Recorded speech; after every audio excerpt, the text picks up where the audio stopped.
Rivaz of the Claw is the most interesting deck I've constructed, and there are three key reasons behind this.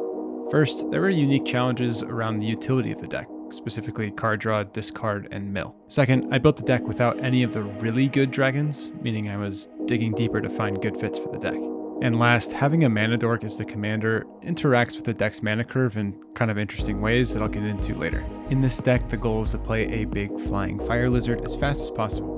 To do that, we need to address the first aspect of the deck: gas. Gas is what I'm referring to as a catch-all for card draw, discard, and mill, as these three things play the most important part in the deck, ergo fueling it. Let's take a look at the generic card draw options I included in the deck. Atsushi the Blazing Sky is a large part of why I built this deck. Well, not Atsushi herself, but a different dragon spirit of Kamigawa I'll talk about a little bit later. She's a great modal creature, something I almost always enjoy including in my decks when possible. Descendant's Fury is maybe the most contentious card on the list for me. On the one side, it seems to synergize very well with the deck, sacrificing a dragon to cheat out another, which seems quite good. However, it just feels like a win more card that's trading one for one at best. Let me know what you think. Dragonhawk Fate's Tempest is my favorite card from Bloomburrow, and it shored up my card draw needs pretty perfectly. Skyline Despot introduces Monarch into the game, which is always fun to mess around with, right? And it's got a nice little upside of consistent token generation if you can stay on the throne. Runehorn Hellkite provides a neat little wheel option from the graveyard, and finally, Blood for the Blood God is a chaos on a card, perfectly in theme with the 40k set it came from. Sometimes you need an oh shit button, and this is an instant that can swing you back into the game, or end it at, well, an instant. There are very roughly 10 looters in this deck, allowing you to discard specifically dragons when possible to keep your other valuable cards in hand. Cards like Faithless Looting are staples in red, and it's not often their most obvious downside can be used as such a large upside. Discarding cards is almost never good, but when it allows you to be selective, well, then we want as much of this effect as we can jam into the deck. Backdraft Hellkite is an interesting inclusion in the deck specifically to facilitate these cards even further. Being able to flashback looters specifically helps you cycle cards at just a breakneck pace. This deck has 5 cards that can mill you. However, each of these cards provides a little bit more than just mill. You see, the great part about looters is being able to choose the cards you're putting in the bin. That doesn't happen with mill. You're just trashing cards off the top.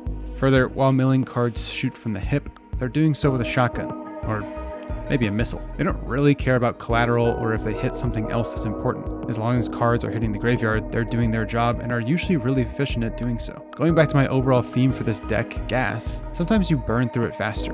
That is where mill comes in, to ensure we have cards in the graveyard to play with. Anyway, without further ado, these are the cards that made the cut. Hostile Negotiations is kind of a goofy card, but it lets you work with 6 cards for only 4 mana, 3 of which are drawn and 3 are milled. Incarnation Technique does even better with 10 cards milled for only 5 mana. A great option in case you really need to dig, and in every case I've played it, I really needed to dig. Liliana Death's Majesty was just a carryover card I had left over after disassembling my mono black zombie deck, but she works surprisingly well in this deck because of her mill, reanimation, and board wipe. All things this deck likes. Takanuma Abandoned Mire is one of my favorite lands in general, as it mills and snags a creature back to your hand, and Tomb Fortress does you one better with a reanimation for when you're ready to end it all. Obviously in a graveyard deck, you want to play recursion. There are your staples like Malakir Rebirth and Reanimate on my list, and of course Rivaz counts as a recursion option as well. However, what I really want to talk about in this section is mass recursion. These are your Living Death and Patriarch's Bidding types. I mentioned those two because they're the 2 I included in the deck. Now, these were contentious additions for me as well, but maybe not for the reason you might be thinking. Yes, reanimating a bunch of dragons is scary, and those potentially serve as an easy option for a win con, albeit a bit boring. But while that may be true, it's actually because getting that bunch of dragons into the graveyard can be surprisingly difficult. The deck is very efficient at reanimating dragons as they enter the graveyard, making your flying lizards surprisingly sticky. For example, when Bladewing the Risen enters the battlefield, you can recur another dragon alongside him. That's a ton of value if you're cheating Bladewing out, which I'm almost always aiming to do rather than paying the full 7 mana for him. A great example of this sticky effect is Boneyard Scourge. For only 2 mana, you can recur it when it's needed most. One card that will never leave this deck is Junji the Midnight Sky. Junji is my favorite card in all of Magic and the reason I built this deck. After a failed attempt at playing him in a mono black zombie deck that I just mentioned because it was too boring, and a Marnea's Calgar deck that I retooled because it was just all over the place, I knew I wanted to play Junji, so I built a deck specifically around him, and Rivaz has been the perfect fit. Now that we've talked about all things gas, I think it's time to talk about the second quirk I mentioned earlier about my Rivaz deck. There aren't any crazy good dragons. You know exactly what I'm talking about. The ancient copper and brass dragons, cavern horde dragon, etc. I'm not saying the dragons I have in this deck are weak, but I did exclude the most expensive and powerful dragons available because I just didn't think they were needed. Sure, they would make the deck stronger, but do dragons really need any help in that department? I didn't think so. So with all of that in mind, I run a lot of removal in this deck, and one thing I'm still optimizing is stacking that removal onto dragon cards. Steel Hellkite is one example of this. It's not perfect, as Steel Hellkite still has to connect in order to destroy anything, but when that thing is potentially their entire board, that's the kind of destructive power we're looking for on our dragons. Defiant Thundermaw, which is the flip side of Invasion of Tarkir, Inferno of the Star Mounts, Wrathful Red Dragon, Flame Blast Dragon, Scourge of Valkas, and Drakoseth, Maw of Flames are other removal options on dragon bodies, although their removal comes in the form of damage, mostly true to their red color identity. Dragon Tempest slots in here as well as a removal option that doubles as a haste anthem, which there are two others in the deck in Anger and Dragon Lord Kulagon. But the danger of running removal on bodies is they can be removed and often don't interact with anything. Their abilities are often ETBs or attack triggers. With that in mind, running a few instants is well worth it. And finally, for removal, there are 8 possible board wipes in this deck. What's great about this is they're either so situational, like Liliana needing to ult, or Mount Doom needing a legendary artifact, which there was only one of in the deck, but I cut it, or have such a huge upside, Living Death is a mass recursion and Crooks of Fate is asymmetrical for dragons, that doesn't feel excessive when piloting the deck. I've often needed to slow games down to give my graveyard time, which board wipes are great at. You often won't struggle to end the game with dragons. Either you'll get killed for playing a scary dragon deck and your game will be over, or you'll swarm people with flying fire lizards and their game will be over. However, ensuring lethal with an explosive threat can throw a wrench in people's math for how big of a threat you are. I also think it's important to recognize in any deck how you can best win the game and build around those options. In this deck, I have Scourge of the Throne to capitalize on the inevitable chip damage that's come my way throughout the game, and Exsanguinate. Exsanguinate brings up a deck building fundamental I've started including in every deck I can.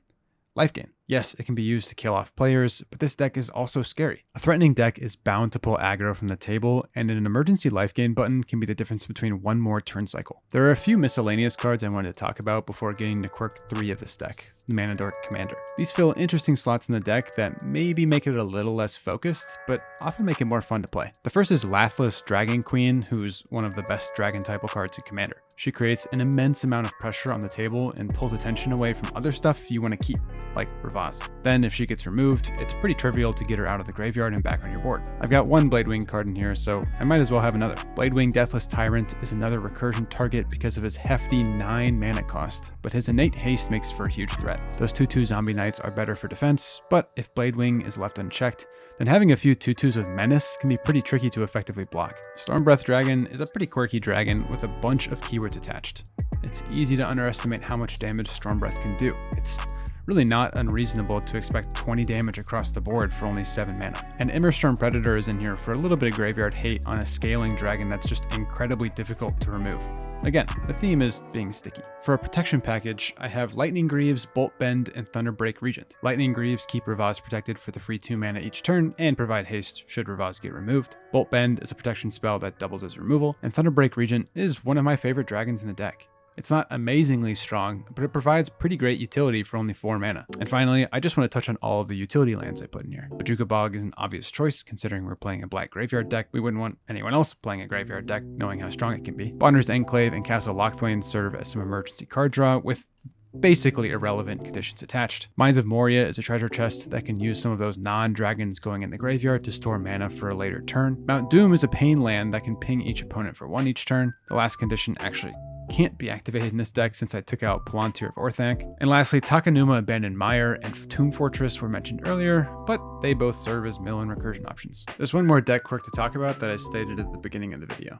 The Mana Dork Commander. Rivaz allows this deck to play ahead of tempo. On turn 4, you have access to 6 mana, unless you played a Mana Rock on turn 2, in which case it would be 7. That's a lot of mana really quickly, meaning optimizing the mana base is actually somewhat tricky. There isn't a reliable way to get Rivaz out turn 1, as that would require lots and lots of 1 mana ramp spells and Rakdos. Good luck finding an efficient way to do that. And we're almost always playing Rivaz on turn 3, meaning we don't really have a use for 3 mana spells in the deck. Going back to the overall theme of gas, we can't go this whole video without mentioning ramp. I've got the standard mana rocks in here that you'd expect, but as usual, the dragons are where this deck really shines. Decadent Dragon, Ganax, Astral Hunter, and Rapacious Dragon are all amazing turn 4 plays. Drawing into one of these three dramatically increased my available options on following turns, with Rapacious Dragon being one of the most explosive options despite it only being a common. Leyline Tyrant stores mana to eventually Spirit Bomb your opponents when it dies. There's some pretty great synergy here with Descendant's Fury, actually. It's one of those cards that's never bad to see on your battlefield, and when it does pop off, it's usually in a huge way. The final ramp spell I want to talk about isn't actually a dragon, but it does make one. There and back again. This puts a bit of a timer on your game plan, as people will pretty much assuredly focus you to prevent this from ticking down to Smaug, but it's a huge tempo swing if you can get him out there. Building this deck and realizing the things I just covered taught me a lot about building around a mana curve. My next video will go more in depth on that topic, with this deck as the example. So if you enjoyed this video, make sure to subscribe, as you don't want to miss the next one. I'll include the deck list in the description below for anyone who wants to see the full 100 card list. Let me know your favorite dragon in the comments. Until next time, peace.